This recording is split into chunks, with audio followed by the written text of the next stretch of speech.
Hello guys, कैसे हो? आई बहुत अच्छे होंगे। वीडियो को स्किप मत करना भाई, वीडियो देखकर आपको शायद तो अच्छा मज़ा आ जाएगा, क्योंकि आज यहाँ पे महाराष्ट्र में तुकाराम महाराज का पालकी आने वाला है। इसी चक्कर में हम लोग वीडियो बनाने के लिए जा रहे हैं भाई। काफ़ी लोग आ चुके, थोड़ा सा लेट हो गया भाई। वीडियो के साथ पूरी जगह स्किप मत करना, वीडियो देख के बहुत शायद आपको बहुत ही अच्छा लग जाएगा। थोड़ा आगे के जाकर देखता हूँ भाई, क्योंकि यहाँ पे रोड पूरा पूरा जाम हो चुका है। यहाँ पे काफ़ी सारे लोग बैठा है, मतलब आगे थोड़ा सा मेरे को लग रहा है पालकी निकल चुका है। पता नहीं दिखने मिलेगा नहीं मिलेगा, पता नहीं। अगर दिखेगा तो आपको वीडियो के साथ पूरा दिखाऊंगा।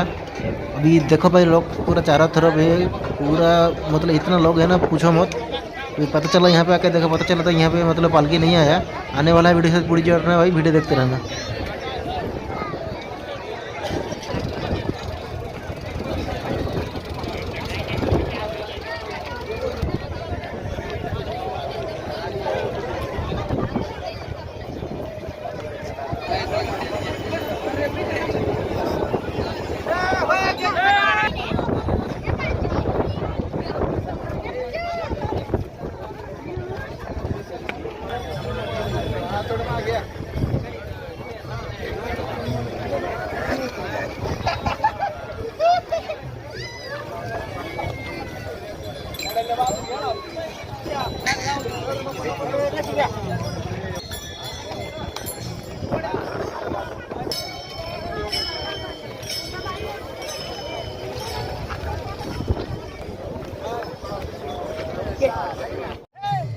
काय सांगू आता, किती किती सांगू आता, कौतुक देवाचं, कौतुक देवाचं, माझ्या पांडुरंगाचं, कौतुक देवाचं, माझ्या पांडुरंगाचं.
सगळी गोळा केली.